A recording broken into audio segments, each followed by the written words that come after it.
can you share your thoughts on Bitcoin? Sure. I've been sort of quiet about Bitcoin because it's just such a financial oddity in so many ways, and it exists outside, in many cases, the mainstream of the financial world, which is where I typically reside. Although the intersection now is because of the listed futures. There is a product that intersects with the mainstream financial world.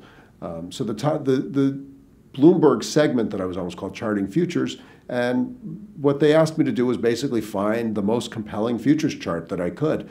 And quite frankly, the Bitcoin chart is extraordinarily compelling. And I use the cash chart just because the futures are discontinuous, as opposed to the Bitcoin itself, which if you could find a reputable cash Bitcoin quote, you can, since it's trading essentially 24 hours a day, 7 days a week, it's a very continuous chart, though the liquidity remains to be seen. But looking at this chart from the beginning of the year, when we all know it went parabolic, and people who never heard of anything about Bitcoin suddenly got sucked into the mania. But since then, what we've seen is a series of declining highs. What you don't want to see when you're charting is lower highs. And what we've seen is a very interesting chart pattern with support, a strong support line right around 6,000. That seems to be where each of these declines has held firm. But each successive rally off that 6,000 level has been to a lower high than the prior one. And technicians hate a trend like that. And usually those end fairly badly. So in looking at the charts yesterday, I was saying this is a very compellingly bearish chart pattern. Fundamentals, when you're talking about something like Bitcoin, it's very difficult to say what the fundamentals are. So it really is psychological and technical when you're talking about levels. And so the premise I had was you may want to be a seller of rallies, or if you're particularly aggressive, you'd probably want to be looking to enter a trade with a downside of even 5,000. One of the headlines that got picked up was, she said, how low can this go? And I said, well, in theory, the real chart support is about 1,000. Of course, that's the headline that certain news services ran with. Let me be straight here. It could go to 1,000. It could also go to 10,000. But that's where the major support was. Primary support is probably in the 5,000 region. And that would be the initial target if you were going to enter the trade on the short side. There are compelling reasons to try it from the long side. There's the backdrop all along of the Bitcoin ETF, and people have been advocating it for its approval, and the SEC keeps delaying, and now it's delayed to late September. Each of the rallies you've seen in the past couple of months were sort of around that.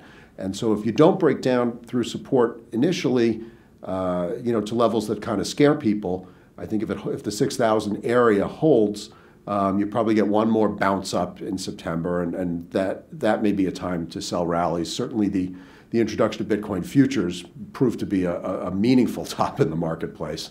And so that's the sort of thing I would keep an eye on. As with anything Bitcoin related, keep your exposure very limited, understand your risk controls. This thing, is beholden to nobody, which is a selling point to a lot of people, but also means that if you're not careful with your risk, you can find yourself in trouble very quickly. So be aware of that. One other thing that I wanted to address yesterday that simply we just didn't have time to get to is while I'm sort of on record as a Bitcoin skeptic, I'm actually not at all a skeptic and quite a big advocate for the blockchain. And please understand these are two distinct species here. Bitcoin was the first manifestation, the first implementation of the blockchain. And we don't have time to get into all the nuances of it, but essentially the blockchain, more or less, when you think about normal accounting, it's double entry. My debt is your asset and vice versa. And that's how balance sheets work, and that's how we keep track of things, a ledger that way. And in a sense, this adds the element of time to the balance sheet and to the income statement. And that is going to have very profound effects for things like supply chains, even for securities clearing. I've been to some seminars where people are going to be very forward thinking about using securities clearing. I know Australia is making moves in that direction already. And I've had some meaningful conversations with some of the Canadian clearinghouse leadership, and they're certainly looking at it, though they're not quite ready to implement. But blockchain, if you want to take the analogy, blockchain is a lot like the internet in terms of a method of doing business, a method of transacting, a method of interacting that will prove to have some great effects.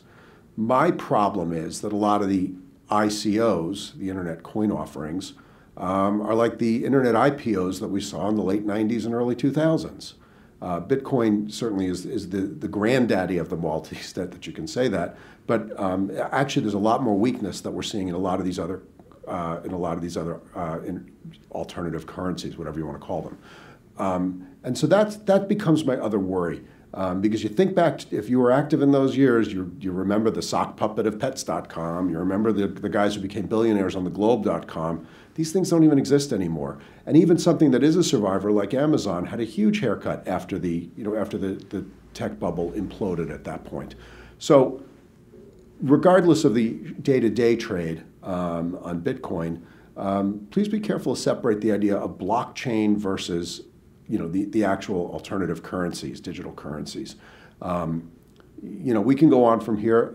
I do think that caution is probably warranted if you're going to be in that space.